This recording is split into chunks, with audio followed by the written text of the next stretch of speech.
ውዶችዬ የምወዳችሁ እንዴት አላችሁልን? በሌላ በቆንጆ ፊልም መከናል። ፊልሙ እንደምትወዱት እርግጠኛ ነኝ። ስለዚህ ላይክና ሰብስክራይብ ማድረግ እንዳይረሳ።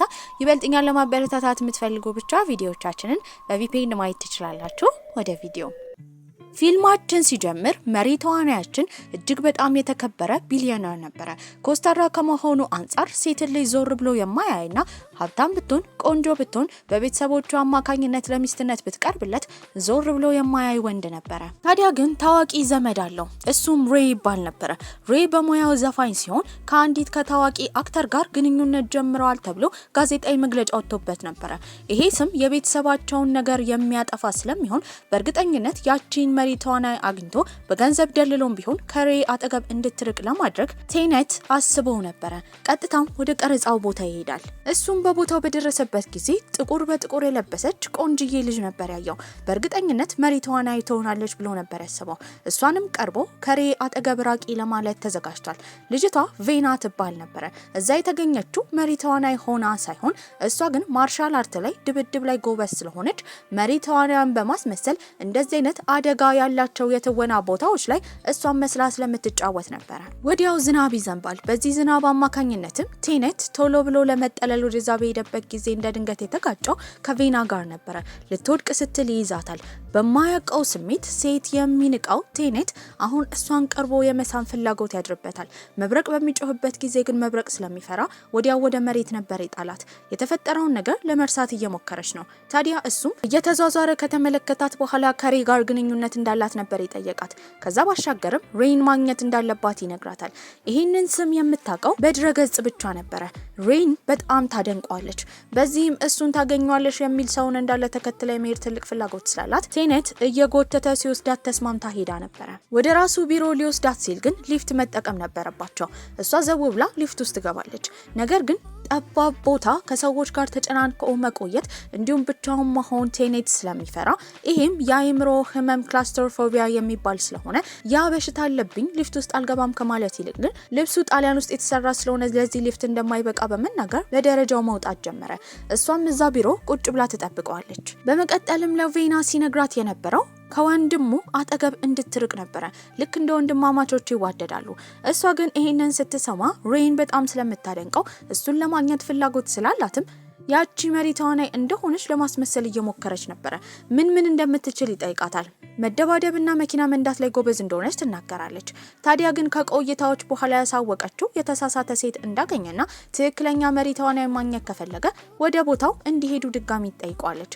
እሱም በመኪናው ወደዛ ቦታ ይዟት ይሄዳል። ቬናን ግን በቀረበ ቁጥር በማያውቀው ሁኔታ በጣም ወዷት ነበረ። መሪ ተዋናያንን ባገኘበት ጊዜ ገንዘብ ይሰጣታል። ከዚህ በኋላ ከሬይ አጠገብ እንድትርቅ ነበር ያስጠነቀቃት። ልጅቷ ገንዘብ ወዳድ ስለሆነች ብቻ አሁን እሱ ብዙ ገንዘብ ስለሰጣት ገና ለገና ገንዘብ ይኖራል ብላ በማሰብ እሱን ራሱ ለማሽኮርመም እየሞከረች ነበረ። ስራውን ጨርሶም ቴኔት ከዛ በወጣበት ጊዜ ዌና ያኔ የማርሻል አርት አቅሟን እያሳየች እየተወረወረች እየዘለለች ሰይፏንም እያወራጨች ነበረ። ሲያያት በጣም ነበር የወደዳት። በማያውቀው ሁኔታ ትኩር ብሎ ያያታል። እንደ ድንገት ሆኖ እዛ አካባቢ ውሃ ከሚያድለው ሰውዬ ጋር ተጋጭቶ እሱ ደግሞ ሌላ ሰውን ሲገጭ ያኔ የዶሮ ላባ የሚመስሉ ነጭ ነገሮች ይበተኑባት ጀመረ። ፊልም ላይ እንዳለ ያህል ነበር የተሰማው። ፍዝዝ ብሎ ያያት እንደሆነ እሷም ተመልክታው ነበረ። ስራዋንም ጨርሳ እስክትወጣ ውጪ እየጠበቃት ነበረ። ነገር ግን እሱን የማናገር ፍላጎት ላይ አልነበረችም። ጥላው ልትሄድ እንደሆነ በተረዳበት ጊዜ እጇን ይይዛታል። ታዲያ እጇ አካባቢ ተቆርጣ ስለነበረ ተጎድታለች። አሳምሞ ስለነካትም ወደ መኪናው ነበር የወረወረችው። እሱም በመቀጠል እንዴት ተጎድታ ቀጥታ ወደ ቤት መሄድ እንደሌለባት ሆስፒታል እንደሚወስዳት ይነግራታል። እሷ ደግሞ እምቢ ሆስፒታል አልሄድም ብላ ትታገለው ጀመረ። እንደምንም ብሎ መኪና ውስጥ ካስገባት በኋላ ቀጥታ የወሰዳት ወደ ሆስፒታል ነበረ። ታዲያ እሷን የሚያሰራት ዋና አለቃዋም ወደ ሆስፒታል ከመጣ በኋላ ሳትነግረው ለምን ከመለማመጃ ስፍራ እንደወጣች ይጠይቃታል። እሷም ደህና እንደሆነችና ቶሎ ከሆስፒታል እንደምትወጣ ትናገራለች። አሳክሟትም ከወጡ በኋላ እንደ ድንገት ቴናትን ለማግኘት የመጣው ሬይ ነበረ። ሬይንም ያየችው ዌና ወዲያው ፍዝዝ ብላ ትቀራለች።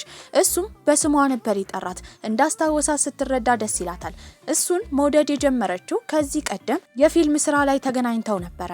ከዛ ጊዜ በኋላ ምንነቱን ሳታቅ ጥልጥ ያለ ፍቅር ከሱ ይዟት ነበረ። ከሷ ጋር ከተለያየ በኋላ ሌላ ነገር ማሰብ የከበደው ግን ቴናት ነበረ።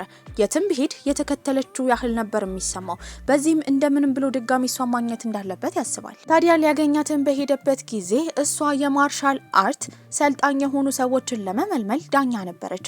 መሀል ቁጭ ብላ እየተሳሳቀች ሲያይ በፈገግታዋ ተስቦ ነበረ። ታዲያ ግን እሷን ማግኘት ፈልጓል። ብዙ ተወዳዳሪዎችም ስላሉ ሰልፉን አቋርጦ እንዲገባ አልፈቀዱለትም። በዚህም በገንዘቡ አማካኝነት ሁሉንም አባሮ ካስወጣ በኋላ እሷን ለማዋራት ወደ ውስጥ ይገባል። ተወዳዳሪ የመሰላቸው ዳኞቹም ምን አቅም እንዳለው ይጠይቁታል። እሱም አቅሙ ገንዘብ መስራት እንደሆነ በመኮሳተር ይናገራል። ችግር ሊፈጥር እንደመጣ የተረዳችው ቬናም ወደ ውጪ ካወጣችሁ በኋላ ለምን እንደመጣ ትጠይቋለች። እሱም የሕክምናውን ገንዘብ ለመቀበል እንደመጣ እንጂ ናፍቃው እንደመጣ መናገር አልፈለገም ነበረ። ታዲያ አመሰግናለሁ እንኳን ብላ ስላልሄደች እጇ አሁን እንዴት እንደሆነ ለማየትም ቀርቦ ቁስሏን ይመለከት ጀመረ። ሰው ሲንከባከባት ሲያስብላት የመጀመሪያ ጊዜዋ የሆነው ቬና ልቧ እየመታ ነበረ። በቀጣይ ቀንም ወደ አንድ ሞል ተጠርጣ ቀረጻ ነበራት። እዛ ቀረጻ ላይ በተደጋጋሚ አክሽን ፓርቱን ስትሰራ ዳይሬክተሩ ያንን ደጋግማ እንድትሰራ እያደረገ እጇ አካባቢ ያለው ቁስል እንዲሰማት አድርጎ ነበረ። በዛ ጊዜ በቦታው ሲያልፍ የነበረው ቴናት ወደ ታች ከወረደ በኋላ እሱ የዚህ ፊልም ፕሮዲውሰር እንዲሁም ገንዘብ ሰጪ እስከሆነ ድረስ እሷ ይህን ያህል ጉዳት ሊደርስባት ስለማይገባ በጣም አድናቂዋም ስለሆነ ቀለል ያለ ስራ እንዲሰጣት ነበር ያዘዘው። ገንዘቡንም በመጠቀም እዛ ለተሰበሰቡ ሰዎች እንዳለ ምሳ ይጋብዛቸዋል። በሻማ የተንቆጠቆጠ ትልቅ ሬስቶራንት ወስዶ እንድትመገብ እያደረጋት ነበረ። ታዲያ ለምን ምክንያት እንደዚህ አይነት ሀብታም ቆንጆ ወንድ እንደሚከተላት ግራ የገባት ቬና ለምን እንደሚከተላት ትጠይቀዋለች። ታውቃለህ አይደል ከሀብታም ወንዶች ጋር የመጫወቻ ጊዜ የለኝም። ጊዜ ብቻ ሳይሆን አብሬህ የማሳልፍበት ገንዘብ እንኳን የለኝም። ለምንድን ነው የቀረብከኝ? እሱም ጓደኛሞች እንዲሆኑ እንደፈለገ ነበር የነገራት። ታዲያ በመካከላቸው ያለው የኑሮ ልዩነትን ትኩር ብላ የተመለከተችው ቬና በመካከላቸው ምንም አይነት ጓደኝነት እንደማይኖር፣ ታዲያ ለሆስፒታል የከፈለላትን ገንዘብ ፈልጎ የሚከታተላት ከሆነ እንዲወስድ በመናገር ካርዷን ሰጥታ ትወጣለች። ታዲያ ቤት በገባችበት ጊዜ ራሱ ስለሱ እያሰበች ነበረ። ቴናትም የሰጠችውን ብር እየተመለከተ ሆስፒታል ከከፈለው ጋር በቂ ስላልሆነ በእርግጠኝነት ድጋሚ ሄዶ ገንዘብ ስጪኝ ብሎ ምክንያት በመፍጠር እሷን ለማየት ምክንያት እንደሚያገኝ አስበው ነበር። የልምምድ ስፍራዋ ጋርም በመሄድ የሆስፒታሉን ደረሰኝ በማሳየት ቀሪ ገንዘብ እንዳለባት ይነግራታል። እሷን በጣም ትናደዳለች። ሀብታም ሆኖ እንደዚህ ለገንዘብ መንገብገቡ ትርጉም ባይሰጣትም እንደምትሰጠው በመናገር ጥላው ትሄዳለች። ታዲያ ግን ስጦታ ይዞላት መጥቶ ነበረ። ሎከሯ ውስጥ ያሉ ልብሶች እንዳለ ያረጁ ነበሩ። በአዲስ እንዲቀየርላትም ያዛል። ታዲያ ከቦርሳ ጨምሮ እስከ ልብስ ድረስ እንደቀየርላት የተመለከተችው ቬናም በጣም ትናደዳለች። ታዲያ በቀጣይ ቀን እሷን ለማግኘት ወደ ልምምድ ቦታው ይመጣል። ልክ ሲመጣ ንዴቷን ለመወጣት ተዘጋጅታ ነበረ። ታዲያ ኢንሹራንስ እንዳለው ትጠይቀዋለች። እንዳለው ሲነግራትም ወደ መሬት ነበረ ጠምዝዛ የጣለችው። በወደቀበት ጊዜ ግን እሷንም ይዞ ነበር የወደቀው። ታዲያ በዚህ አጋጣሚ ግን ሊስማት እየቀረባት ነበረ። ወዲያው የመጣችው የእሷ ጓደኛ ነበረች። ያፈረችው ቬናም ትገፈትረዋለች። በቀጣይ ቀንም በጠዋት ከቤቷ በወጣችበት ጊዜ በር ላይ ያገኘችው እሱን ነበረ። በጣም ትናደዳለች። ለምን እየተከታተላት እንደሆነ እየተጫወተባት እንደሆነስ ነበር የጠየቀችው። እሱም ሲናገር የነበረው ሊጫወትባትም ሆነ እሷን በፍቅር ሊያስባት ምንም አይነት ቆንጅና እንደሌላት፣ አለባበሷም እንደሚያስጠላ፣ ድሃም እንደሆነች፣ ነገር ግን በጣም ከሁሉም የሚገርመው ስርዓት የሌላትና ንግግር የማታውቅ እንደሆነች በመናገር ተሳድቦ ጥሏት ይሄዳል። ታዲያ ከሄደ በኋላ ግን በጣም ደብሮት ነበረ። በሌላ በኩል ወይናም ለጓደኛዋ ሁሉን ነገር ትነግራታለች። ታዲያ ጓደኛውም እንደዚህ አይነት ነገር የፍቅር ግንኙነት ሊያመራ ስለሚችል መሞከሩ እንደማይከፋ ነበር የነገረቻት። በዚህ ተበረታታም ለሱ ለመደወል ነበር ያሰበችው። ስትደውልለት ስብሰባ ላይ ነበረ። ታዲያ የቀረውን የሆስፒታል ገንዘብ ልትሰጠው እንደምትፈልግ ትነግሯለች። በደስታ ስብሰባውን አቋርጦ ከሚሊዮን በላይ ፕሮጀክት የሚሰራበት ትልቅ ስራ ቢሆንም ዞር ብሎ እንኳን አንድ ያልተመለከተም። ልታገኘው ስለሆነ በጣም ተደሳስቶ ልብሱላ እየቀያየረ ነበረ። በቀጣይ ቀንም ሲገናኙ መጸዳጃ ቤት ትሄዳለች። ቦርሳን ሲመለከት አሮጌ ነበረ። ከንዴቱ የተነሳ ስትመለስ በእርግጠኝነት ገንዘብ ልስጥ ያለችው ምክንያት ፈልጋ እሱን ለማግኘት እንደሆነ። ታዲያ ግን የመጀመሪያ የፍቅረኛሞች ጊዜ ለማሳለፍ በተቀጣጠሩበት ጊዜ እንዴት እንደዚህ የወደቀ ቦርሳ ይዛ እንደመጣች ነበር የጠየቃት። እሷም ልቧ ይነካል። ታዲያ ጥላውም ትሄዳለች። ታዲያ እሱም በንግግሩ በጣም አዝኖ ነበረ። ቤትም ሆኖ በሚያስብበት ጊዜ ያንን የተናገረው በእርግጠኝነት በመካከላቸው ያለው የኢኮኖሚ ልዩነት አንድ ላይ እንዳይሆኑ ስለሚያደርጋቸው ነበረ። እንደዚህ ከተጣሉም ቀናቶች ያልፋሉ። ታዲያ ግን አንድ ቀን ላይ እሷ ጓደኛዋን ላፕቶፕ ካልገዛሽልኝ ብላ አገፋፍታት ወደ ሞሉ በሄደችበት ጊዜ ከሱ ጋር ታዲያ ተከትላው እሱን ለማግኘት እንደመጣች ይጠይቃታል። እሷም ቅናሽ ስላለ እዚህ ለመግዛት እንደመጣች እንደ ድንገት ሆኖ ደግሞ ሽልማት እንዳሸነፈች ትናገራለች። እሱም ሲናገር የነበረው የፊልም ቀረጻ ቡድኖቹ እዚህ እዚህ እንዳሉ ታዲያ እነሱ ፍቅረኛሞች እንደሆኑ እንደጠረጠሩ ከዚህ ቀደም ምሳ ሊጋብዛቸው እሷንም እራት ሊጋብዛት በጋበዛት ጊዜ እምቢ ብላ እንዳልመጣች አሁንም ወሬ ሊነሳበት እንደሚችል ይነግራታል። እሷም በመካከላቸው ያለ ኢኮኖሚ ልዩነት ይሄን ያህል የሚያስጨንቀው ከሆነ ቀላል ሴት እንደሆነች አብሬያት አድሬያለሁ ብሎ ወሬውን ማስቀየስ እንደሚችል እየነገረችው ነው። ከንዴቱ የተነሳ ግን እየጎተተ የወሰዳት ወደ ልብስ መቀየሪያ ክፍል ነበረ። ታዲያ ይሄ አለባበሷ ለሱ እንደማይመጥን ከሱ ጋር የሚያወሩ ሴቶች ራሱ ቅንጡ ልብስ መልበስ እንዳለባቸው በመናገር አንድ በአንድ ልብሱን እያነሳ ፊቷ ላይ እየወረወረ ነበረ። በመቀጠልም ወደ መቀየሪያ ክፍሉ እየጎተተ ይወስዳታል። እንድትቀይር እየተናገረ ነው። ለምን እሷ ላይ እንደዚህ እንደሚሆን ራሱ አያውቀውም ነበረ። ታዲያ ጠባብ ክፍል ውስጥ መቆየት ስለማይችልም እያመመው እያዞረው ጥሏት ይወጣል። እሷም ለምን ብሎ በመካከላቸው ያለ ልዩነት እንዳለ እየተረዳ እንደዚህ እንደሚያሰቃያት ግራ ገብታት ስቅስቅ ብላ ማልቀስ ጀመረች። በቀጣይ ቀንም ቆንጆ ስጦታ ገዝቶ ወደ እሷ እንዲላክ ነበር ያደረገው። እንደ ይቅርታ ሊያወራት ፈልጎ ነበረ። ታዲያ በእርግጠኝነት ያንን ስጦታ ለመመለስ ቤቱ ድረስ እንደምትመጣ በማሰብም ሻይና ኩኪሶችን አዘጋጅቶ እየጠበቃት ነበረ። ታዲያ ቆማ ከማውራት ይልቅ ያንን ስጦታ ወርውራበት ጥላው ነበር የሄደችው። ታዲያ እሱም ግን ከኋላ ይዛታል። ያንን ስጦታ እሱም መሬት ላይ ከወረወረው በኋላ እንደማይፈልገው ይናገራል። እሷም በሀብታም ሰዎች በጣም ትገረማለች። ምንም ያህል ውድ ዕቃ ቢሆንም ከመጣል ወደ ኋላ አትሉም አይደለ? ካልፈለጋችሁት በቃ አትፈልጉትም። እኛ ግን ይሄንን ለማግኘት ስንት ጩኸት ስንት ይቅርታ ለአለቃችን እንጠይቃለን። እሱም አትሄጂም ብሎ የመጣችበትን የሞተር ሳይክል ቁልፍ ወደ ባህሩ ነበር የወረወረው። በዚህ ጊዜ ይጨቃጨቁ ጀመረ። እሱም ጥብቅ አድርጎ ያቅፋታል። ያኔ የመጣችው የሱ እናት ነበረች። አሃ እቺ ነች አይደለ? እንደ ትናንትና ሞል ውስጥ ለዚች ለርካሽ ሴት ስትል ነው ስትጣላ የነበረው አይደል? ይሄንን እየተናገረች እናትየው በምትጮህበትም ጊዜ ለራሷ ክብር ያላት ቬና ሁሉን ነገር ጥላ ትሄዳለች።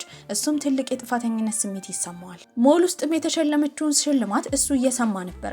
መጀመሪያ ሽልማቱን ያሸነፈው የአንደኛ ደረጃው ሰውዬ ያረጀ ሰውዬ እንደሆነ፣ ሁለተኛዋ ደግሞ እርጉዝ እንደሆነች፣ በዚህም ወደ ሶስተኛዋ እንደሄደና ሶስተኛዋ ቬና እንደሆነች የደረሳትም ለአንድ ሳምንት ወደ ጃፓን የመጓዣ ትኬት እንደሆነ ይሰማል። ታዲያ እሷም በቀጣይ ጊዜ ይሄንን ሽልማት ወስዳ በነፃ ለመዝናናት ተዘጋጅታ ወደ ጃፓን ትሄዳለች።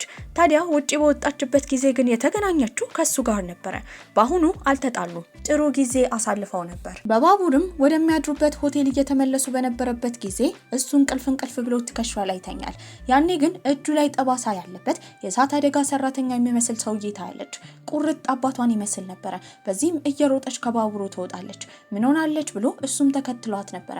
ታዲያ ያ ሰውዬ ግን በቦታው ብትፈልገው ታጠዋለች። ዞር ስትልም በመስኮት ነጸብራቅ ይታያታል እየሮጠች እሱን ስትከተል። ታዲያ ቴናትም ሲከተላት ያንን ሰውዬ ግን ልታገኘው አልቻለችም ነበረ። ተስፋ በመቁረጥ ውስጥ ሆና ስቅስቅ ብላ ስታለቅስም ምክንያቱን ያልጠየቃት ቴናት እንባዋን እየጠረገ እያቀፈ ያበረታታት ጀመረ። ታዲያ የሚሄዱበት ቦታ ግድ ያስፈልጋቸዋል። ባቡሩም ስላመለጣቸው ወደ አንድ ሬስቶራንት ለመሄድ ነበር ያሰቡት። እዛ ሬስቶራንትም ቁጭ ብላ ነበረ። ቦታው በሚገርሙ ለየት ባሉ መጠጦች የተሞላ ነበረ። አንዲት አዛውንትም አስተናጋጅ ነበረች። ታዲያ ያዘዙትን ምግብ ለማምጣት ወደ ውስጥ ትገባለች።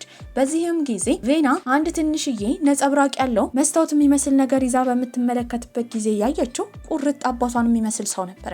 ልትከተለው ትልና ምናልባት በአይምሯ የፈጠረችው ይሆናል ብላ ቁጭ ትላለች። ሴትዮዋም ያኔ ምግቡን ያመጣሉ። ከመጡም በኋላ አብረው የሚጠጡት ለየት ያለ መጠጥ ተሰጥቷቸው ነበረ። ያንንም መጠጥ ይጠጣሉ። ታዲያ ሴትዮዋ ጥሩ ከመሆናቸው አንጻር ይዘውት የሚሄዱት ሌላ ከለር ያለው መጠጥ ትሰጣቸዋለች። እሱን ይዘው እየሄዱ በነበረበትም ጊዜ የሚያድሩበት ሆቴል እንኳን አጣው ነበረ። ያኔ ባቡር ማቆሚያው ጋር ሁለቱም ቁጭ ይላሉ። ፍቅራቸው እየበረታ ነበረ። ተቃቅፈዋል። ታዲያ ግን እሱ ማንም ሰው ሳያያት ለማንም ሰው ግንኙነታቸውን ሳይናገር አንድ ቦታ አስቀምጦ ፍቅረኛው እንድትሆን እንደሚፈልግ ይናገራል። ይሄ ነገር ውሽማዬ ወይም ቁምጤ ሁኚ ያላት ያህል ስለተሰማት በቦክስ እንደምትመታውና ከዚህ በኋላ አንድ ቃል እንዳይናገር ትነግረዋለች። ሴትዮዋ የሰጠቻቸውን መጠጥ ጉንጭት እያሉ ነበረ። ታዲያ እሱም ይሄ ጥሩ እድል እንደሆነ ከሷ ጋር የፍቅር ግንኙነት መጀመር እንደሚፈልግ ይነግራታል። በዚህ ሁለቱም ተናደው እዛው ተኝተው መብረቅ በሚጮህበት ጊዜ እሱ እየፈራ ለመረጋጋት እየሞከረ ነበረ። ታዲያ ግን አስደንጋጩ ነገር የተፈጠረው በቀጣይ ቀን ነበረ። ሁለቱም ሲነሱ ነፍሳቸው ተቀያይሯል። እሷ ሰውነት ውስጥ ያለው እሱ ሲሆን እሱ ሰውነት ውስጥ ያለችው ደግሞ እሷ ነበረች። ተደናግጠዋል። ሁለቱም ግራ ተጋብተዋል። ምን ማድረግ እንዳለባቸው ግራ ተጋብተው ወዲያው ያስታወሱት ያ ሬስቶራንት መጠጥ የሰጠቻቸው አዛውንትን ነበረ። እሷን ለማግኘት እየሮጡ ሲሄዱ በቦታው ያ ሬስቶራንት አልነበረም። አንድ ሰውዬ መሬት እየጠረገ ነበረ። እሱንም ቀርበው ትልቅዬ ዛፍ እዚህ አካባቢ ከነበረ ይጠይቁታል። ሰውየው ለብዙ ዓመታት እዚህ እንደኖረና እንደዚህ አይነት ሬስቶራንትም ሆነ ዛፍ እንደሌለ ይነግራቸዋል። ቴናት ሰውነት ውስጥ ያለችው ቬናም እያለቀሰች ነበረ። ምን ማድረግ እንዳለባት ግራ ገብቷታል። ከዛ ባሻገር ደግሞ መጸዳጃ ቤት መጠቀም እንደምትፈልግና ሽንቷ እንደወጠራት እየተናገረች ነው። ታዲያ ወንድ ሰውነት ውስጥ ስላለች እንዴት መጠቀም እንዳለባት አታውቅም ነበረ። እሱም ቀስ ብሎ ምን ማድረግ እንዳለባት ያስረዳታል። ታዲያ እሱ ሰውነት ውስጥ እስካለች ድረስ ሽንቴን አልሸናም ብላ ከወጠረችው የኩላሊት በሽተኛ መሆኑ ስለማይቀር አጠቃቀሙን ሁላ ሳይቷት ነበረ። ሁለቱም የሚያድሩበት ቦታ በመጀመሪያ ይፈልጋሉ። ታዲያ እሷ ሰውነት ውስጥ ያለው ቴናትም ራሱን ለማረጋጋት መጠጥ ለመጠጣት ነበር የወጣው። እየጠጣ በነበረበት ጊዜ ለሰዎች የሚታየው ሴት እንደሆነ ስለሆነ ብዙ ወንዶች ይቀርቡታል። በዛ ሰዓት ደግሞ እሱ ቆየ ብላ ቴናት ሰውነት ውስጥ ያለችው ቬና ተጨንቃ ነበረ። ልታገኘውም ትወጣለች። ታዲያ የራሷን ሰውነት ወንዶች ሲነኩት በምታይበት ጊዜ ከንዴቷ የተነሳ ወደ ውስጥ ገብታ ትደባደብ ጀመረ። ሰዎቹ እንዳይዟቸውም ከድብድቡ በኋላ እየሮጡ ከዛ ያመልጣሉ። ነገር ግን እሷ ሰውነት ውስጥ ያለው ቴናት ሰውነቱ የዛለ ያህል ነበር የተሰማው። ታዲያ እሷም ስትናገር የነበረው የአስም በሽታ ስላለባት ቀስ ብሎ እንዲተነፍስ ነበር። ቴናትም በመገረም አስም ያለባት እንዴት የማርሻል አርት ስልጠና እንደምታደርግ እውነት የመሞት ፍላጎት ካላት ይጠይቃታል። እሷም ይህንን ማርሻል አርት በጣም እንደምትወደውና በህይወት የመኖር ያህል ስሜት እንደሚሰማት ትናገራለች። በቀጣይ ቀንም አሁን ወደ ትክክለኛ ህይወታቸው መመለሳቸው ስለማይቀር እሷ ሰውነት ውስጥ ያለው ቴናት የቤተሰቡን ዘር ሐረግ ያሳያት ጀመረ። እያንዳንዱን ሰው እያስተዋወቃት ነበረ። ይበልጥ ትኩረት ማድረግ ያለባት ግን እናቱ ላይ እንደሆነ ይነግራታል። የሱን ታሪክ በደንብ ከነገራትም በኋላ ስለሷ ቤተሰቦች እንድትነግረው ይጠይቃታል። በተደጋጋሚ ስም ትጠራለች። የምትጠራው ስም እንዳለ ግን ጓደኞቿ ነበሩ። ታዲያ ቤተሰብ እንደሌላትም ይጠይቃታል። እሷም እናቷ ድሮ እንደሞተችባትና አባቷ ደግሞ የእሳት አደጋ ሰራተኛ እንደነበረ እሱም እንደ ድንገት እሳት አደጋ አጋጥሞት እንደሞተ ትናገራለች። ቴናትም ታሪኳን ከሰማ በኋላ እሷ በጣም ከባድ ህይወት እንዳሳለፈች ከሷ ጋር ሲነጻጸር የሱ ህይወት ፍጹም ደስተኛ እንደሆነ ነበር የተረዳው። ያን ቀን ምሽትም አሁን እሷ ሰውነት ውስጥ መኖሩ ካልቀረ እንዴት ብሎ የሴቶችን ውስጥ ልብስ ማሰር እንደሚችል እያስተማረችው ነበረ። ስታስጠነቅቀው የነበረው ግን ልብስ በሚቀይርበት ጊዜ ራሱ የእሷን ሰውነት እንዳያይና እንዲጨፍን ነበረ። በምላሹ ደግሞ እሷ ስታለማመደው የነበረው ማርሻል አርት እንዴት መለማመድ እንደሚችል ነበረ። ታዲያ እሷ ሰውነት ውስጥ ያለው ቴናትም ትኩር ብሎ እየተመለከታት ቀጥታ ነበር ይሳማት። ከጃፓንም በተመለሱበት ጊዜ ኤርፖርት ያጋጠመቻቸው የቴናት እናት ነበረች። ታዲያ ቴናት ሰውነት ውስጥ ያለችው ቬና ፈራ ተባ እያለች ነበረ። በዚህም ልጇ በመኪና ወደ ራሱ ቤት እንዲሄድ፣ ነገር ግን ቬና ማናገር እንደምትፈልግ ነበር የተናገረችው። ያላወቀችው ነገር ቬና ሰውነት ውስጥ ያለው የራሷ ልጅ እንደሆነ ነበረ። መኪና ውስጥም ካስገባች በኋላ ረገጣውን ትጀምራለች። በተደጋጋሚ እየሰደበቻት ለልጇ እንደማትመጥን፣ ደሃ እንደሆነች፣ በቂ እንዳልሆነች እየተናገረች ነው። ይሄን ሁሉ የሚሰማው ግን የራሷ ልጅ ነበረ። ታዲያ እሷ ቤትም በገባበት ጊዜ ቤቱ ከሱ ጋር በጣም የተለያየ ነበረ። የሰው ልጅ እዛ ቤት ውስጥ ይኖራል ብሎ እንኳን አልጠበቀም። ከትንሽ ቆይታ በኋላ የቬና ጓደኛ እየሮጠች ነበረ ጥምጥም ያለችበት። እሷ ያቀፈችው ጓደኛዋ መስላት ነበረ። በዚህም ቶሎ ብላ ከላዩ ላይ እንድትነሳ ልጅቷም ጓደኛዋም ልብስ እንዳመጣችላት ትጠይቃለች። ቴናትም ከፈለገች ሻንጣ ውስጥ እንድትፈልግና ከዚህ በኋላ ግን እንደዚህ እንዳታቅፈው እያስጠነቀቃት ነበረ። እሱ ሰውነት ውስጥ ያለችው ቬና ደግሞ ወደ ቤቱ በሄደችበት ጊዜ ያንን ቅንጡ ቪላ ስታይ ትገረማለች። በቀጣይ ቀንም ወደ መስሪያ ቤት ስትሄድ የተደረደሩ ተቀጣሪዎቿ ቴናት ነው ብለው ስላሰቡ እያጎነበሱ ሰላምታ እየሰጡ ነበረ። ታዲያ ከዚህ ቀደም ቴናት በሚያልፍበት ጊዜ ኮስተር ብሎ አንገቱን ሰቀል አድርጎ ነበረ። አሁን ግን እሱ ሰውነት ውስጥ ያለችው እሷ ስለሆነች እያጎነበሰ ሰውን ሰላም ትል ጀመረ። ቴናትም ስለ ቤተሰቦቹ በሚያስተዋውቃት ጊዜ መጠንቀቅ ያለባት አጎቱን እንደሆነ ነግሯት ነበረ። በዚህም አጎትየውን ባየችበት ሰዓት እሱን ላለማናገር ጥላ ትሄዳለች። ታዲያ አጎትየው ፕሬዝዳንት መሆን ይፈልጋል። እሱ ፕሬዝዳንት ከሆነ ደግሞ ቴናት መወገድ አለበት። በዚህም እሱ ክላስተሮፎቢያ የተባለው ሊፍት እንዲሁም ጠባብ ቦታዎችን የመጠቀም ችግር ስላለበት አሁን ፊርማ የሚፈራረሙበት የመጨረሻው ፎቅ ላይ ስለሆነ ሆም ብለው እሱ እንዲዘገይ ለማድረግና ከቦታው ዞር እንዲል ለማድረግ በሊፍት መጠቀም እንዳይችል ለማድረግ አስበው ነበር። ታዲያ ግን እሱ ሰውነት ውስጥ ያለችው ቬና ሊፍት ስለማትፈራ ችግር እንደሌለውና በሊፍቱ እንደምትሄድ ትናገራለች። አጎትየውም ሐሳባቸው ከሽፎባቸው ነበር። ታዲያ ውስጥም ስብሰባ ላይ ከገባች በኋላ መፈረም ስላለባት ነገር ምንም አታውቅም ነበር። ወዲያው ራሷ ሰውነት ውስጥ ወዳለው ቴናት ነበር የደወለችው። ሁሉን ነገር ስትናገርም ምክንያት ፈጥራ እንድትሄድና የተሰጣትን ፋይል ይዛ እንድትመጣ እሱ እንደሚፈርመው ይናገራል። እሷም አመመኝ ብላ ነበረ። እሱ ሰውነት ውስጥ ሆና የወጣችው። ከሱ ጋር ሲገናኙም ልክ እንዳያት በጣም ይናደዳል። አለባበሷ እንደሱ እንዳልሆነ ነበር የተናገረው። ወደ ቤቱም ከሄዱ በኋላ ምን ልብስ መልበስ እንዳለባት ትናገራለች። እሷም በበኩሏ ስትናገር የነበረው በቅርቡ የማርሻል አርት ውድድር እንደሚኖራት፣ ያንን ካሸነፈች ደግሞ ትልቅ የፊልም ድርጅት ውስጥ እንደምትቀጠር፣ በዚህም ጠንክራ መስራት እንዳለባት እያወራች ነበረ። እሱ ክፍል ውስጥ ሆኖ በሚታገሉበት በሚላፉበት ጊዜ ግን የመጣችው እናትየው ነበረች። እናትየውም ትጮ ጀመረ።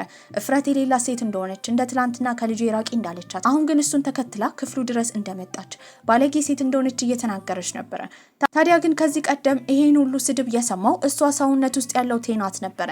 አሁን ቬና አጠገቡ ስላለች ይሄን ሁሉ ስድብ መስማቷ የጥፋተኝነት ስሜት እንዲሰማው አድርጎት ነበረ። እናትየውም ከሄደች በኋላ እንዳይደብራት ብሎ ያጽናናት ጀመረ። እሷም በቀጣይ ጊዜ ቀረጻ ነበራት። ስለዚህ የእሷ ሰውነት መሄድ ስላለበት እሷ ሰውነት ውስጥ ሆነው የሄደው ቴናት ነበር። እዛ ደግሞ መሪ ተዋናዩ እንደ ድንገት ሆኖ ሬይ ነበረ።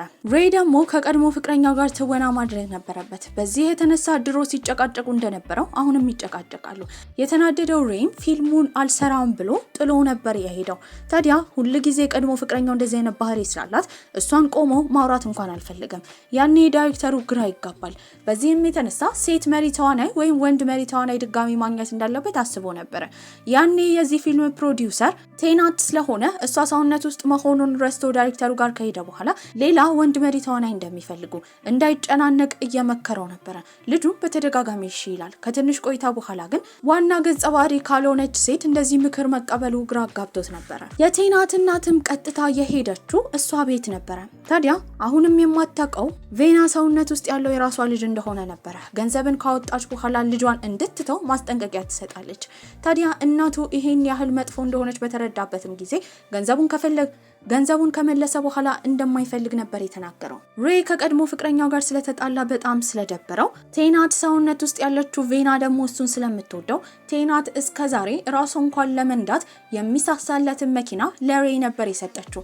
ታዲያ በቀጣይ ቀን እሷ ሰውነት ውስጥ ያለው ቴናት ይሄን በሰማበት ጊዜ በንዴት ይቃጠላል። ያንን መኪና ከሬይ ተቀብለው ሁለቱ ቆመው እያወሩ ነበረ። ታዲያ ግን ምንም ቢሆን ይዋደዳሉ፣ ይተቃቀፋሉ። ወዲያው መብረቁ ይጮህ ጀመረ። በዛ ሰዓት ግን ነፍሳቸው መልሶ መቀየር ችሎ ነበር።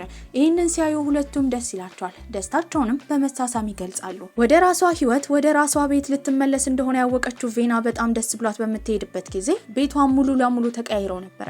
ይህንን ያደረገው ቴናት ነበር። ይባስ ብሎም የተበጠሰ ቦርሳዋን ራሱ ሰፍቶት ነበር። ጓደኛም እሷን ባገኘቻት ጊዜ ሰሞኑን ጸባያ ተቀይሮ እንደነበረ፣ አጭር ልብስ እንኳን እንድትለብስ እንደማትፈቅድላት፣ ስታቅፋት ራሱ ደስተኛ እንደማትሆን እየተናገረች ነበር። ታዲያ ቴናት ሴት መቅረብ እንኳን እንዳልፈለገ በተረዳችበት ጊዜ ቬና ደስ ብሏት ነበር። በዚህም በቀጣይ ጊዜ ስልጠና ነበራት። ስልጠና በምታደርግበት ጊዜ እሷ ብቻ ሴት ነበረች። በዚህም ከነዛ ወንዶች ጋር ማደር እና መሰልጠን እንዳለባት ስትሰማ ትንሽ ደብሯታል። ይህንን ዜና የሰማው ቴናት ደግሞ ጭራሽ አሻፈረኝ ይላል። ሻንጣውን ሁላ ይዞ ከእሷ ጋር ለመሰልጠን ነበር የመጣው። ታዲያ እንደማይፈቅድለት የእሷ አሰልጣኝ በገባውም ጊዜ በቀጣይ ጊዜ የድርጅቱ ዋና ኢንቨስተር ሆኖ ይመጣል። ኢንቨስተር ከመሆን ባሻገርም እሷን በየቀኑ ለማግኘት እዛው ሰልጣኝ እንደሚሆን ነበር የተናገረው። በሀብቱም የተለያዩ ምግቦች እያመጣ ሰዎችን እንዳለ ይጋብዝ ነበር። መተኛት በሚኖርበት ጊዜ ግን እሱ ከሷ አጠገብ ነበር መተኛት የሚፈልገው። አሰልጣኙ ግን አልፈቀደለትም ነበር። በዚህም የተነሳ ሶፋ ላይ ተኝቶ የነበረውን አንዱን ሰልጣኝ እሱ ሀብታም ስለሆነ እንዲወርድ ከተናገረ በኋላ እሱ ሶፋ ላይ ይተኛል። ታዲያ እሷም ለሷ ብሎ የሁሉ መስዋዕትነት እየከፈለ ስለሆነ በጣም ደስ ይላታል። በቀጣይ ቀንም በጠዋት ነበረ ሁሉም የተቀሰቀሱት። መሰልጠን እንዳለባቸው ይነገራቸዋል። ተኝቶ የነበረው እሱ ነበረ። እንደምንም ጎትጉታ አንስታ ትቀሰቅሷለች። ታዲያ ስልጠና በሚደረግበት ጊዜ ትንሽ ዙር ከሮጠ በኋላ ይደክመው ጀመረ። አሰልጣኙ እሱን ስለሚጠላው ብቻ በተደጋጋሚ እያሰራው ነበር። በመቀጠልም ራት እንዲበሉ ለሁሉም ሰው ምግብ ጋብዟቸው ነበር። ታዲያ ሀብታም መሆኑን ከማሳየት ወደ ኋላ አይልም። አሰልጣኙ ግን አሁንም እየቀና ነበር። በመቀጠልም የመጠጥ ውድድር ለመወዳደር አሰልጣኙና ቴናት ይስማማሉ። ታዲያ እየጠጡ በነበረበት ጊዜ ልታስቆመው በተደጋጋሚ ቬና እየሞከረች ነበር። በመቀጠልም የቴናት እናት ወደ መስሪያ ቤት እየመጣ እንዳልሆነ፣ ብዙ ፕሮጀክቶች ላይም እየፈረመ እንዳልሆነ ስትረዳ የሱን ተላላኪ ልካ ነበር። ታዲያ ቬናም የሱን ተላላኪ ስታየው እንዲያስቆመው ትጠይቋለች። ነገር ግን ተላላኪው ከማስቆም ይልቅ እሱን እየደገፈው ነበር። ያሸነፈውም ቴናት ነው። በዚህም አሰልጣኙ በጣም ይናደዳል። ዘፈን በተከፈተበትም ጊዜ ጠረጴዛ ላይ ወጥቶ ቴናት ይጨፍር ጀመረ። በመጠጡ የተሸነፈው የተቃጠለው አሰልጣኙ በዳንሱ ላለመሸነፍ ጠረጴዛ ላይ ወጥቶ እየጨፈረ ነበር። ደግ ልጫወት ብሎ ያሰበው ቴናትም እነሱ እንዳለ እንዲበሉና ሳህኑን እንደሚያጥብ ተናግሮ ነበር። ታዲያ ሳህኑ ተከማችቶ ፊት ለፊቱ ባየበት ጊዜ ግን እንዴት ብሎ ማጠብ እንዳለበት ግራ ገብቶታል። እሱ ሲመገብ ያደገው በወርቅ ማንኪያ ነበር። ሰዎች አጥበውለት ሰዎች ሰርተውለት ነበር። አሁን ምን ማድረግ እንዳለበት ግራ ገብቶት ተላላኪውን ሲጠይቅ ሙቅ ውሃና ማጠቢያ ሳሙና እንደሚያስፈልገው ይነገራል። እንዲህ አይነት ነገር ማድረግ ስላልፈለገ ቶሎ ብለው ሰራተኛ እንዲልኩለት ነበር ያዘዘው። ነገር ግን ይህንን ሰምታ የመጣችው ቬና ነበረች። ወዲያው ሰራተኛ እንደማያስፈልገው ይናገራል። እሷም እንድታግዘው ነበር ያዘዛት። እሷም እምቢ ብላ ጥላው ልትሄድ ስትል ግን አቅፎ ይወስዳታል። ታዲያ እሱ ከጀርባው አቅፏት ልክ እንደ ፍቅረኛሞች ጊዜ እያሳለፉ ሳህኑንም እያሳጠባት ነበር። በመቀጠልም ዛሬ ስልጠና ስለሌላት ለመዝናናት ለመውጣት ባሰበችበት ጊዜ እሱ ከወንዶች ጋር ጊዜ እንድታሳልፍ ስለማይፈልግ አለቅሽም ይላታል። አቅፎ ሶፋው ላይ ለረጅም ጊዜ እንዲተኙ አድርጎ ነበር። የሱ እናት ደግሞ በተግባሩ በጣም እየተናደደች ነው። ፎቶውላ ተነስቶ ተልኮላት ነበር። በዚህም ቶሎ ብሎ ወደ ድርጅቱ እንዲመጣ ነበር ትዕዛዝ የሰጠችው። ታዲያ ምንም ማድረግ ስለማይችል ይሄዳል። እሱ በስራ ተወጥሮ በነበረበት ጊዜ እሷ ደግሞ ስትሰለጥን በተደጋጋሚ እየፈለገችው ነው። ሳታስበው የሱ ከስልጠና መቅረት በጣም እየጎዳት ነበር። ትኩረት ማድረግ እንኳን ከብዷት በተደጋጋሚ እየወደቀች ነው። አሰልጣኙም በቁጣ ትኩረት እንድታደርግ ይነግራታል። በመቀጠልም ስልክ የደወለላት ሮይ ነበር። አዲስ ዘፈን ሊለቅ እንደሆነ ልክ እንደሷ አድናቂ ስለሌለው ዘፈኑን መጀመሪያ እንድትሰማለት እንደፈለገ ይነግራታል። እሷም ቁጭ ብላ ዘፈኑን በሰማችበት ጊዜ በጣም ወዳው ነበር። ታዲያ ስራቸውንም ጨርሰው ወደ ቤት እየሸኛት እያለ እንደ ድንገት የተመለከተው የአክስቱን መኪና ነበር። ያንን ሲያይ ወዲያው የደወለው ለቴናት ነበር። እሱ ግን ትልቅ ስብሰባ ላይ ስለነበረ ሬይ ደግሞ ብዙ ጊዜ የማይሆን ወሬዎችን ስለሚያወራ ስልኩን ለማንሳት ፈቃደኛ አልነበረም። እናትየውም ውስጥ ከገባች በኋላ ከልጄ ራቂ ብላ ትጮህባት ጀመረ። በተደጋጋሚ በንግግር ለማሳመን እንደሞከረች ታዲያ ንግግር አልበቃ ካላት ግን የደሃ ልጅ ስለሆነች በመናገር ያንን ከአባቷ ጋር የተነሳችውን ፎቶ መሬት ላይ ነበር የከሰከሰችባት። ታዲያ አባቷ ሊያፍር እንደሚገባ እንደዚህ አይነት ባለጌ አይን ያወጣች ደሃ ልጅ በማሳደጉ መሞቱ እንኳን ጥሩ እንደሆነ ነበር የተናገረችው። የእናትየውን ንግግር ስትሰማ በጣም ታዝናለች። ከዚህ በላይ ይህንን ስድብ መቀበል ስለማትፈልግ እናትየውን ታስወጣታለች። ታዲያ ግን የእሷ ጓደኛ ይህን ሁሉ ነገር ሰምታለች። በጣም ተናዳም የደወለችው ለቴናት ነበረ። ቴናትም ይህን በሰማበት ጊዜ ያዝናል። እሷን ለማግኘት ወደ ቤት ሲመጣ አላገኛትም። በመቀጠልም ወደ ስልጠናው ቦታ ሲሄድም ሊያገኛት አልቻለም ነበር። እሷ ያኔ የአባቷ መቃብር ስፍራ ሆና አባቷን ስላሰደበችው የጥፋተኝነት ስሜት ተሰምቷት ስቅ ብላ እያለቀሰች ነበር። ሁሉም ቦታ ሲያጣትም ድጋሚ ተመልሶ የመጣው ወደ ቤት ነበር። ያኔ ቤት ከጓደኛዋ ጋር ቁጭ ብላለች። እሱ እንደሆነ በሩን እያንኳኳ ሲናገር ልትከፍትለት ስላልፈለገች ተደብቃ ነበር። በቀጣይ ቀንም ወደ ስልጠናዋ ለመሄድ በሩን በከፈተችበት ጊዜ ውጪ እየጠበቃት ነው። እዛው ነበር ያደረው። ነገር ግን ልታወራው አልፈለገችም። የእናቱ ስድብ በጣም እንዳንገሸገሻት ከዚህ በኋላ ራሷን ማዋረድ እንደሆነ ከሱ ጋር መሆን ስለተረዳች አብረው ልትሆን ስለማትፈልግ እንዲርቃት ነበር የነገረችው። እሱም ሊያብድ ነበር የደረሰው። ልቡ ላይ ስለት የገባ ያህል ተሰምቶት በጣም ተጎድቶ ወደ ቤት ይሄዳል። እናትየውም የት እንዳደረና በምን ምክንያት እንደዚህ እንደሆነ ቀጥታ በማወቅም ስታስጠነቅቀው የነበረው ወይ ያቺን ሴት መምረጥ ወይ እሷን መምረጥ እንዳለበት፣ እናቱን ካልመረጠና ያቺን ሴት ከመረጠ ግን ሙሉ ለሙሉ ከውርስ እንደምታስወግደው ትናገራለች። እሱ ማንን መምረጥ እንዳለበት ግራ ገብቶት ነበር። ያሳደገችው የሚያከብራት እናቱን ወይስ በጣም ያፈቀራትን ሴት? በቀጣይ ቀንም እሷን ከመፈለግ ወደ ኋላ አላለም ነበር። ወደ መሰልጠኛዋ ቦታ በሄደበት ጊዜ ልትወጣ እንደሆነ ያያል። ታዲያ እሷን ሊያገኛት እንደሆነ ወዲያው በመስኮት የተመለከተችው ቬናም ቶሎ ብላ ነበር የተደበቀችው። መብራቱንም ታጠፋፋለች። ወደ ውስጥ ገብቶ ቢፈልጋት ያጣታል። ታዲያ ግን ጮክ ብሎ እንደሚወዳት በእሷ ተስፋ መቁረጥ እንደማይፈልግ እስከ ረጅም ዓመት እሷን ለመጠበቅ ፈቃደኛ እንደሆነ ይናገራል። ታዲያ ተናግሮ በሄደበት ጊዜ ጨለማ ውስጥ የተቀመጠችው ቬና ስቅ ብላ እያለቀሰች ነበር።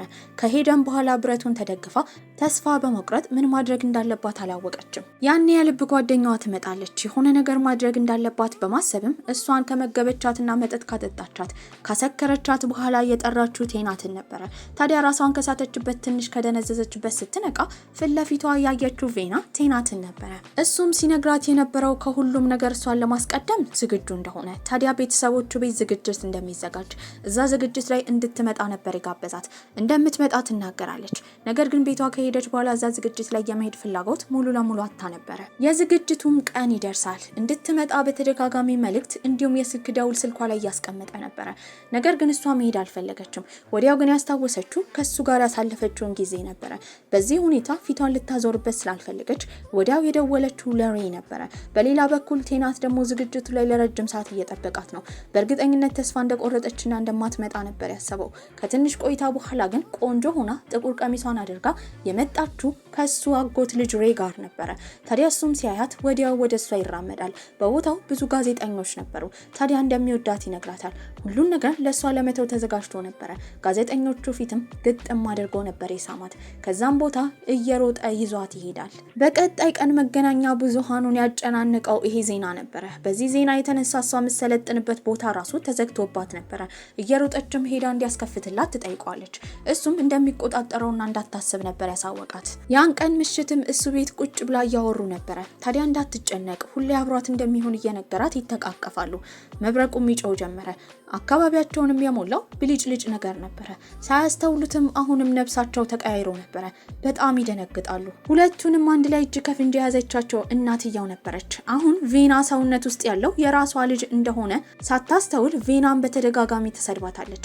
እንዴት ብትል ከልጇ ልታረቃት እንደምትችል ግራ እንደገባት። ታዲያ የሰው ደም የምትመጥ አይነት ሰው እንደሆነች እየተናገረች ነው። የሱን ሀብት ፈልጋ እንደቀረበችውና እንድትርቅ ድጋሚ ትናገራለች።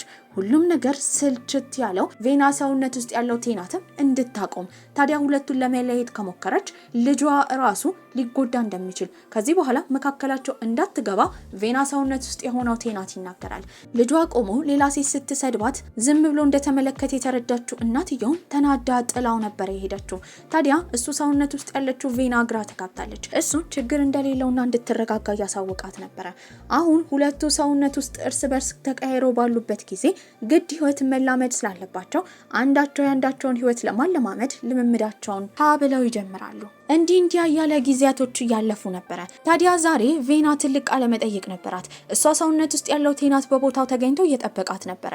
በዚህ እሷ ደግሞ ከሱ ድርጅት ስብሰባ ጨርሳ ትወጣለች። እንደ ድንገት ሆኖ ሊፍት ውስጥም ትገባለች። ሳታስበው ግን ሊፍቱ አልሰራ ይላታል። እሷ ሊፍት አትፈራም። ነገር ግን በሰዓቱ ቃለ መጠይቁ ላይ መድረስ እንደማትችል ነበር ስትረዳ የነበረው። ወዲያው ወደ ቴናክ ተላላኪ ከደወለች በኋላ ሁሉን ነገር ታስረዳዋለች። ቬና ጋርም እንዲሄድ ትዕዛዝ ሰጥታው ነበር። እዛ ሊፍት ውስጥ በነበረችበት ጊዜ ግን እንደ ድንገት ሆኖ አሁንም ነፍሳቸው ሊመላለስ ችሎ ነበረ። ታዲያ ራሷ ሰውነት ውስጥ ያገኘችው ቬና በጣም ደስ ይላታል። ቃለ መጠይቁን በቀላሉ ማድረግ እንደምትችል ነበር ያሰበችው። ወዲያው ግን ያስታወሰችው አሁን እሱ ሰውነት ውስጥ በነበረችበት ጊዜ ሊፍቱ ተዘግቶባት የነበረው ነው። እሱ ደግሞ እንደዚህ አይነት ጠባብ ስፍራ በጣም ይፈራል። እንዳይጎዳ በመፍራትም በተደጋጋሚ ወደ ተላላኪው ደውላ ያለበትን ሁኔታ ነበር የተናገረችው።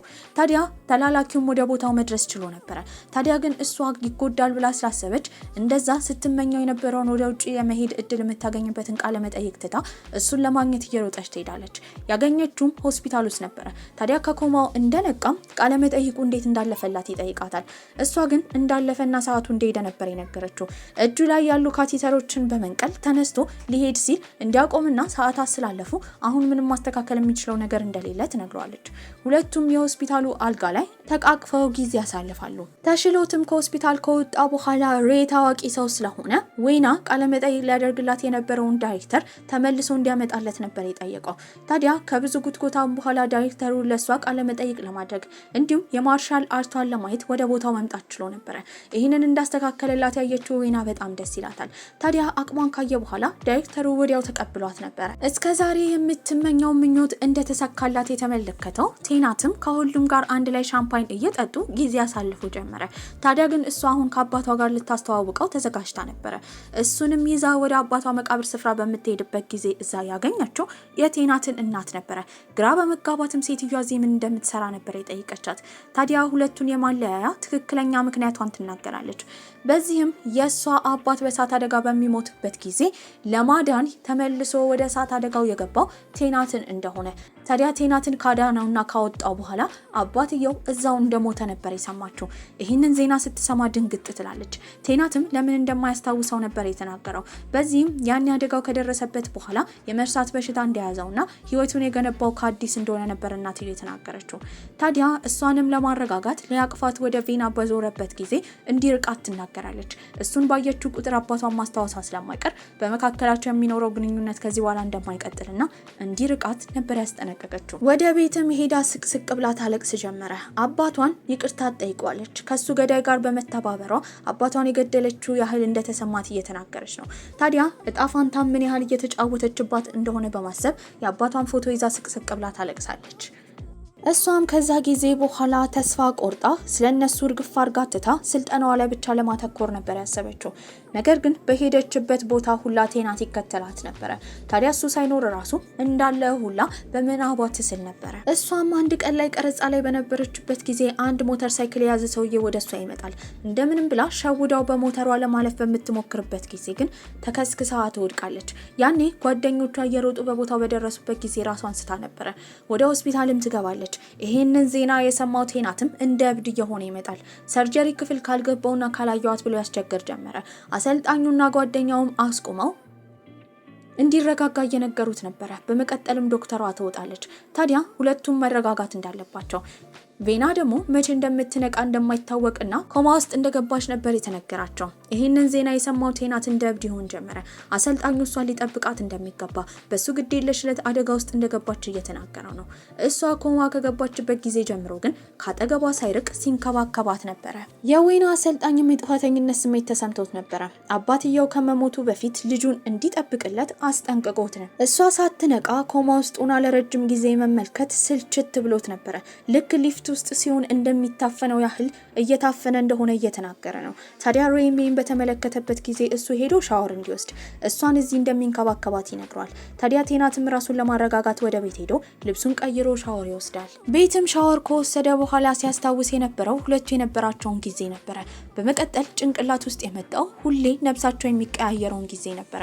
ታዲያ ቲቪ ላይ በሚመለከትበት ጊዜ ዛሬ ትልቅ መብረቅ እንዳለ እየተነገረ ነው። ሲያስታውስም ሁሌ መብረቅ በሚጮህበት ሰዓት ነበረ የሁለቱ ነብስ የሚቀያየረው። በዚህም ራሱን አሳልፎ ለመስጠትና ነብሳቸውን ካቀያየረ በኋላ እሱ ኮማ ውስጥ ለመሆን ነበር ያሰበው። ታዲያ ቀጥታ ወደ ሆስፒታልን በመሄድ ከዶክተሮቹ ደብቆ እሷን ይዟት ከዛ ይወጣል። በመቀጠልም መብረቁ ጋር ይዟት ይሄዳል። እዛም ጉንጮቿን እየነካ ጥብቅ አድርጎ ነበር ያቀፋት። በዛ ጊዜ ነብሳቸው ወዲያው ይቀያየራል። ታዲያ እሷ ነቅታ እሱ ሰውነት ውስጥ ራሷን ታገኘዋለች። በዚህም እሱን ለመፈለግ እየሮጠች በወጣችበት ጊዜ እሱ ኮማ ውስጥ ገብቶ እሷ ሰውነት ውስጥ እንዳለ ነበር የተረዳችው። ምን አይነት የጅል ሀሳብ እንዳመጣ በመናገርም ስቅስቅ ብላ ታለቅስ ጀመረ። ያኔ እናትየው እየሮጠች ትመጣለች። ከኋላ አቀፍ ነበር ያደረገቻት። ያቀፈችው ልጇን መስሏት ነበረ። እሱ ሰውነት ውስጥ ቬና እንዳለች አሁንም አታውቅም። በዚህም ልጇ ምን ያህል ለዚህ ሴት ሲል መስዋዕትነት እየከፈለ እንደሆነ ተረድታለች። ታዲያ ዶክተሮችና የእሳት አደጋ ሰራተኞች በቦታው ባይመጡ ኖሮ ይሄኔ ሁለቱም በመብረቁ አማካኝነት ሞተው ሊሆኑ እንደሚችሉ፣ በዚህም ልጇ ራሱን እንዲጠብቅ ስቅስቅ ብላ እየተናገረች ክስተቱን እያሳወቀች ነበረ። ያኔ ለሷ ብለው የሁሉ መስዋዕትነት እንደከፈለ የተረዳችው ቬናም ስቅስቅ ብላ ታለቅስ ጀመረ። በመቀጠልም እናትየው ልጇን ይዟ ወደ ቤት ሄዳ ነበረ። ታዲያ እሱ ክፍል በነበረችበት ጊዜ አንድ ሳጥን ትኩረቷን ይስባል። እሱን ስትከፍተው ሁለቱ ያሳለፉበት ጊዜ የተጠቀሟቸውን እቃዎች በሳጥን ጠብቆ አስቀምጦ ነበረ። በመቀጠልም አንድ ስልክ ነበረ። ያንን ስልክ ስትከፍተው ቪዲዮ ቀርጾላታል። በእርግጠኝነት ይህን ቪዲዮ በምታይበት ጊዜ እሱ ኮማ ውስጥ ሊሆን እንደሚችል፣ ታዲያ የአባቷ ሞት የእሱ ጥፋት እንደሆነ እንደሚያውቅ፣ ነገር ግን ህይወት እንድታገኝ እድል እንደሰጣት ነበር ሲናገር የነበረው። እሷ ደግሞ ይሄ ነገር መቀጠል እንደሌለበት ነበር የወሰነችው። ታዲያ እሷን በመደበቅ እሱን ከሆስፒታል ይዛው ትወጣለች። ነብሳቸውን ለመቀየር ተዘጋጅታ ነበረ። ልክ የራሷ ሰውነት ውስጥ ያለውን ቴናት ይዛ እየሄደች በነበረበት ጊዜ ዶክተሮቹ ያያቷል። እየሮጠች ትሄዳለች። ወዲያው ግን የሆስፒታሉ መብራት ብልጭ ድርግም ይል ጀመረ። ሁለቱም እዛው ራሳቸውን ይስታሉ። ነገር ግን ከኮማ ሁለቱም መንቃት ችለው ነበረ። ታዲያ የሚያሳዝነው ነገር ግን ቴናት በነቃበት ጊዜ ሙሉ ለሙሉ ስለ ቬና ረስቶ ነበረ። ከዛ ጊዜ በኋላ ሁለቱ ተራርቀዋል። እሱም የዕለት ተዕለት ህይወቱን መኖር ጀመረ። ነገር ግን በማያውቀው ሁኔታ አይምሮ በተደጋጋሚ ቬና የሚል ስም ይጠራበት ነበረ። ታዲያ እቺ ሴት ማን ትሆን ብሎ ተላላኪውን እንዲያጣራለት ነበር የጠየቀው። ተላላኪውም እውነቱን መናገር ስለማይችል ዝም ነበር ያለው። ሳያውቀው ግን ቬና ስለምትባል ሴት በተደጋጋሚ እያሰበ ነው። ካጣራም በኋላ እሷን ለማግኘት ወደምትሰለጥንበት ቦታ ነበረ ሄደው። ያኔ ከዚህ ቀደም የሚያውቃቸው ከእሷ ጋር የሚሰለጥኑ ጓደኞቹ እየሮጡ ያቅፉታል። ባቀፉት ጊዜ ግን ግራ ተጋብቶ እንደሚያውቃቸው እየጠየቃቸው ነበረ። እነሱም ለማስረዳት አልፈለጉም ነበረ። በመቀጠልም ቬና ጋር ይሄዳል። ታዲያ ቬናን ልክ እንዳያት ባያውቃትም የሆነ ውስጡ ላይ ስሜት ተሰምቶት ነበረ። ራሱን ከሷ መገደብ አልቻለም ነበር። እሷን ማንነቷን አልነገረችውም ነበረ። ታዲያ በቀጣይ ቀን ግን ሊፍት ውስጥ በነበረበት ጊዜ እንደ ድንገት ሊፍቱ ይዘጋል። ታዲያ እሱም መጨናነቅ ጀመረ። እንዴት እንደሆነ በማያውቀው ሁኔታ የድሮ ትውስታዎቹ ይመጡ ጀመረ። አንድ ቀን ላይ ሊፍት ውስጥ በነበረበት ጊዜ ህንጻ ውስጥ ከባድ የእሳት አደጋ ይፈጠራል። ያኔ ነበረ የቬና አባት እሱን ያዳነው። ነገር ግን ከሊፍቱ ካስወጣው በኋላ አባትየው እንደሚሞት ሲያረጋግጥ ልጄ ቬናን ጠብቅልኝ ብሎ አስጠንቅቆት ነበረ። ታዲያ ከሷ ጋር ያሳለፈውን ትውስታ አንድ በአንድ ይመጣ ጀመረ። ታዲያ ወደ ውጭ ሀገር ሊሄድ የነበረው ቴናትም ሁሉን ነገር ትቶ እየሮጠ እሷ ጋር ነበር ሄደው ሁሉን እንዳስታወሰና እንደሚወዳት ይነግራታል። እሷን በመጨረሻ ህይወታቸው እየተስተካከለ እንደሆነ በመረዳትም ስለ አባቷም ይቅርታ ስላደረገችለት ጥምጥም ብላ ታቅፋለች። ከዛ ጊዜ በኋላ ስለ ወደፊታቸው እያሰቡ ደስተኛ ሆነው ይሄ ቆንጆ ፊልማችን እዚህ ላይ አብቅቷል። ደህና ቆዩልኝ።